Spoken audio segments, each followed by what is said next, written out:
Hey guys, how you doing? This is jpsarrireviews coming to you once again with another episode of Age of Heroes, my podcast. I want to welcome all the whoever is listening to the podcast and also to those who are watching through YouTube. Thank you for your time. Welcome to the podcast. And I want to talk about Nintendo today. We are celebrating the 130th anniversary this week of this legendary Japanese company.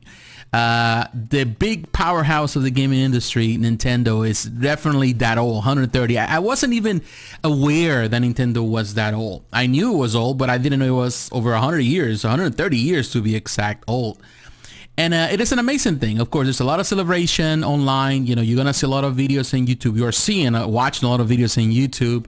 There's a lot of articles online. There's on Facebook, everywhere. Everybody's congratulating. There are podcasts talking about it. Because definitely it's a lot to really consider. Nintendo has been a big part of our lives. You know, my experience with Nintendo started in the 80s with the, in this case, the Nintendo system. Known as the Famicom in Japan. Definitely it was an amazing experience back in the 80s, playing Mario games, the Zelda games, Donkey Kong, all of that. But the history of Nintendo goes way back, you know, way back. Nintendo is even older than some of those companies that are very iconic here in the West. It's older than them, and it's not always been about gaming. Of course, they cemented, they took gaming. They were not the first company to do it, but definitely they were probably to this point they are the most successful in managing you know, their IPs and their goals and definitely their culture. And they have really, you know, pretty much cemented their culture into our psyche to the point that we understand Nintendo.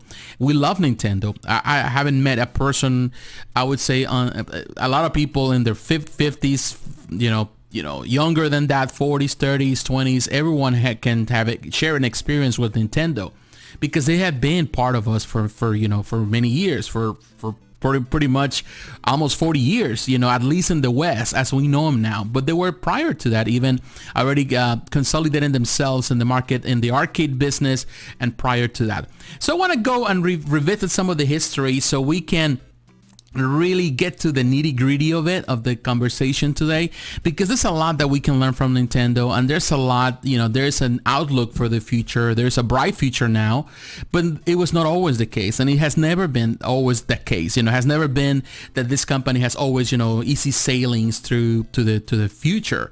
They have to go through a lot of you know, moments of difficulty, a lot of upheavals.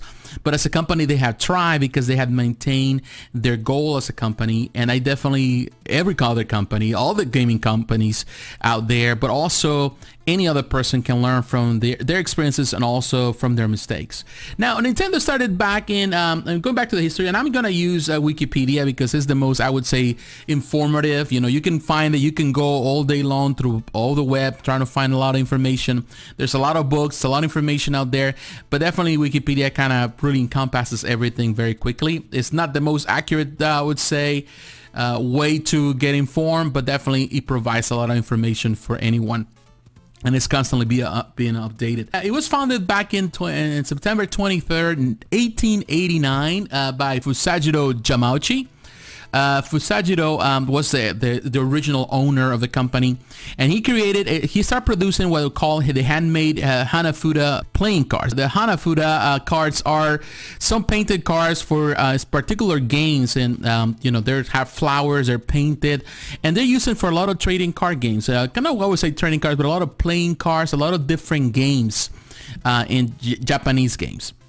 Now, in the late 1800s, a lot of these cards were banned in Japan because the consideration of gambling. You know, Japanese government was against gambling, so they were banned. But Hanafuda, in this case, Yamauchi, didn't have that problem. He was allowed to sell his cards.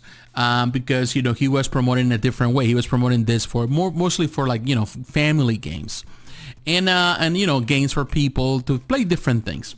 You know, I'm not really familiar with the Hanafuda gameplay, but he tried throughout many years. That was pretty much in the beginning of the company, and it grew up from that point until it was definitely throughout the 30s that from that time They were very popular. Nobody else was competing with them, and definitely was until pretty much in the 50s, in the 40s and 50s and the 30s actually, when in this case Yamauchi definitely based his company in Kyoto. That's actually where his business was located, and pretty much they tried through all those years, from all the way from 1889 all the way to 1956. That's what they concentrated on. That was definitely the thing. But it wasn't until his grandson Hiroshi Yamauchi took over the company in the 50s, and of course he visited the US trying to consolidate businesses in the US with other companies, just to come to find out that the playing cards were not really that popular in the US, and definitely that really kind of shifted his idea, his intentions. He realized that the playing cards was definitely not a business for the future, not for Japan, not for anywhere else. So that's when they started going into different routes. He understood the importance of really being flexible as a business and really trying new things. So this is in the 50s, between the 50s and the 70s. There were a lot of different ventures for Nintendo. Also, the name Nintendo was changed. Actually, I was looking at this. He says that the word Nintendo can be translated as "leave lock to heaven," which is kind of interesting. Or alternatively, as the Temple of Free Hanafuda. So that's pretty much what it means. But I like that, "leave lock to heaven." But definitely, through all those years, they understood that, you know, the cards was not the way for them to go. So they start going into different routes. They tried all different things. They were trying even part of a love hotel chain. Love hotels are very famous, very popular in Japan, very well known. And it didn't work out. They tried to do a TV network, didn't work out. They tried to do a food company selling instant rice, didn't work out. They tried even as a taxi cab provider, but definitely they had to close one down because they were having problems with the unions. So it was, they tried so many different things, trying to be alternative in so many ways, but nothing kind of stick. But definitely then they started going into the toy market in the 60s, and the toy market kind of really gave them a little more free room. It seems that it was better for them. They were the creators of the Ultra Hand. If you know that little game toy, were actually the hand extends. They were very popular when it was created. But and they developed other toys, but they could never really compete really with the other companies that they're already well cemented in the industry. And the turnaround system, the turnaround that there was, like Bandai and Tommy, they were faster in their production. They couldn't just produce as fast. So definitely that was something that it was not well, it was a business opportunity, but not necessarily the best. They were the best position in the industry. Then they started trying in this case, a lot of light gun games. They started going into the arcades. They understood, they saw the potential in the market of the arcade market, but it was then in the 70s that things start changing. They also even they procured the rights for the Magnavox Odyssey, which is an amazing thing because Magnavox Odyssey was the first actual home console. They started in the 70s, and they procured that in 1974 for the distribution in Japan. So they were really concentrated on the Nintendo. But it wasn't until 1981 when they were able to find their, I would say, their golden cow, their golden goose, and, you know, the goose of the golden eggs. In this case, it was Donkey Kong. And Donkey Kong, really created by Shigeru Miyamoto. Miyamoto pretty much changed the company in that moment on. Donkey Kong was such a success that people were really going and flooding the arcades to play that game. It gave them so much cash, and the cash flow was coming to the point that they were able to invest in other technologies within the same industry, which was, you know, games. So they started developing other games. They were able to actually license this through Atari, through Intellivision and the ColecoVision. They were able to, you know, with that profit, they were able to invest in other things. And that's when they created the color TV game, which was something that actually they created prior to that they were already trying, but definitely that's when they created the Game & Watch, which it really became another way, you know, pretty much that you can play. You can, the little thing, Game & Watch, remember, the little things that you can carry with you, you can play. Those things were phenomenal. They were the first actually company that really introduced the portable game systems, and that really changed the world. I remember playing them when I was a kid. Everybody wanted to have them. they developed even the D-pad from that moment on. The D-pad was created back then during that time with in this case the Game and Watch. But there was in the middle of 1983. That's when Nintendo was introduced. The Famicom in Japan, and it really took like fire. You know, the memories that I have is playing the Nintendo system. The original Nintendo system. I would call it the original, but you know what I mean. The first Nintendo system that came to the West, that, you know, with that power that really changed the world. And of course, then the Super Famicom, which is the Super Nintendo, which was an amazing experience as well. In the late 80s, started in 1989, and the 90s was pretty much all over the place. And of course, you have systems like the Game Boy that was introduced in the late 80s. That was something totally different. It was an adaptation. It was the progression of the Game and in this case, Game and Watch. The difference with the Game and Watch is that you pretty much start with one game. You have to buy a Game and Watch for each game. It's just one game attached to the Game and Watch. But now with this case with the Game Boy, you're able to change the cartridges, which was an amazing thing. And definitely, it really changed the landscape. It really gave the company so much leg space for them to develop more technologies, and so on and so on. They became such a powerhouse. And of course, you remember back in the early 90s, the battle between Genesis and Super Nintendo. You know, there's so much history to talk about. Now, Nintendo has been part of us for so long. You know, he's been part of the industry from the Nintendo days, the Super Nintendo days. Then you have, of course, after that, what was that? The Nintendo 64. There was a really change in pace. Also, a new technology applied, the 3D technology. The Game Boy Color. You got the Game Boy Advance, the GameCube, which also was an interesting concept. You got the Nintendo DS, which is technically kind of changed the world. One of the most sold out consoles of all times, you know, even if you consider in competition with other in this case with the Wii, which was an amazing introduction. The Wii U was definitely a dark part of the history, but not necessarily bad, because it really became the step for what the Nintendo Switch is now and the 3DS. Nintendo has always been loved, praised, but also has been criticized by others because of how tight-lipped is as a company in regards to what they do. But you have to understand the mindset of a company that is not only thinking about today. A company that has been for 130 years is not worrying much about making quick profit. They understand the legacy of this company. A company that is this old has a legacy to live on, and they have to protect that legacy. And sometimes, you know, like I know particularly on the retro gaming scene, a lot of people complain a lot about Nintendo because, of course, they have shut down some websites that they distribute ROMs. I would say illegally, because there's no legal manner of doing it. And people are gonna argue about the legality of, downloading your own ROMs from your own games. You know, I'm not here to discuss the legality of it. In this case, all the systems and everything that we do, with our own stuff. But definitely Nintendo has always been very protective of it, because it's not only seeing the potential of today. It's not thinking about today in profit margins. It's thinking about the future of their IPs.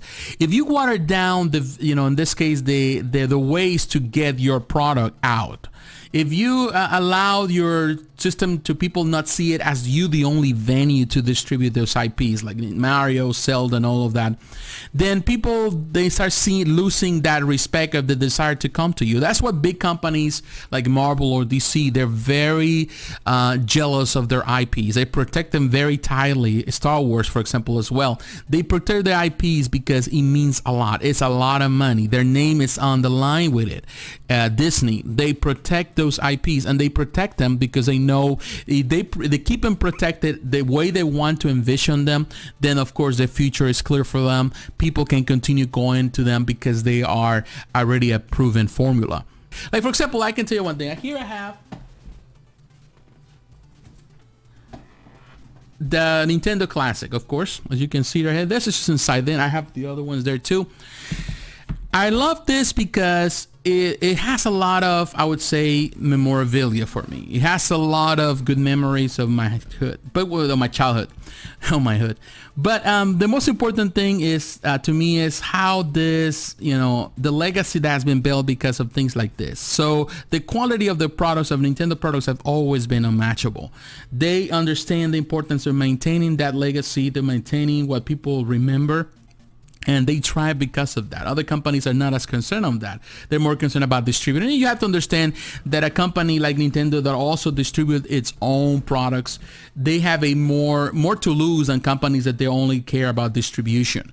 You know, companies like EA or other companies that definitely they're not the developers of the product. They just distribute the product and they live by it. And their goals is just to create larger margins for their, in this case, for the stock market, for their investors.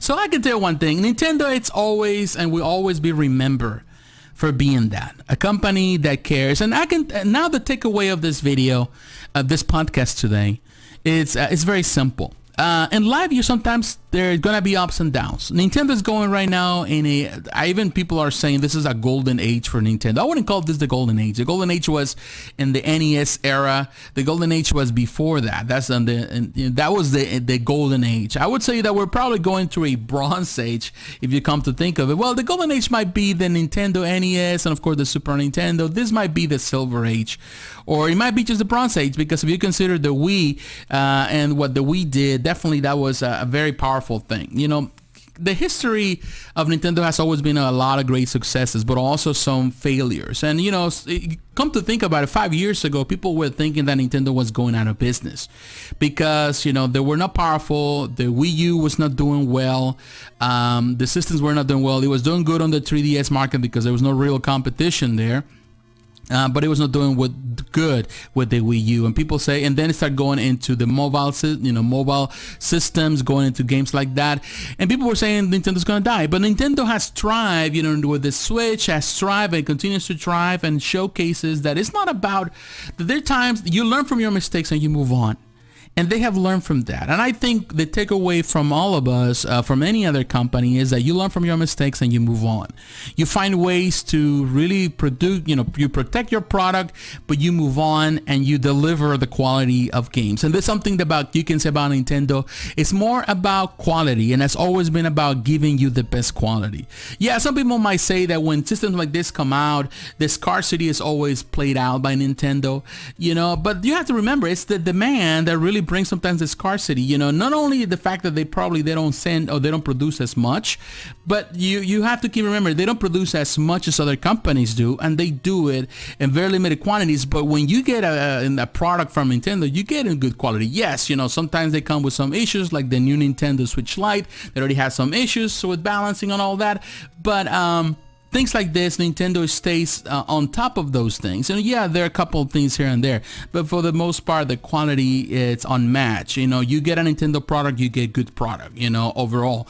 You know, I have DSs and Nintendo 3DSs that I haven't in charge in years, and I can go to my Nintendo DS, the original Nintendo DS, turn it on, and still, you know, if it still has, you know, any charge, it's still gonna light on.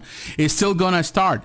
And I cannot say the same for my PSPs. I cannot say that for the PS Vita. I cannot say that for other companies and other handhelds. Definitely, you know what you get some good products. So Nintendo is king on that in the gaming industry. But what is your opinion? What do you think? Do you have any fun memories of Nintendo? I certainly do. I enjoy growing up in the 80s and of course in the 90s playing the systems. And until this day, I still play them. I still play the Wii. I still play the Wii U. I play these consoles. I play the 3DS. I play them because they're fun, and you know, I play these games time and time and time again. So my friends, thanks for watching. Please share your thoughts down below. If you're watching on YouTube, if you're following me through the different apps that listen to the podcast, you can come to Facebook, or you can also share your thoughts through, in this case, Twitter. Take care, my friends. God bless, and I'll talk to you again. Bye-bye.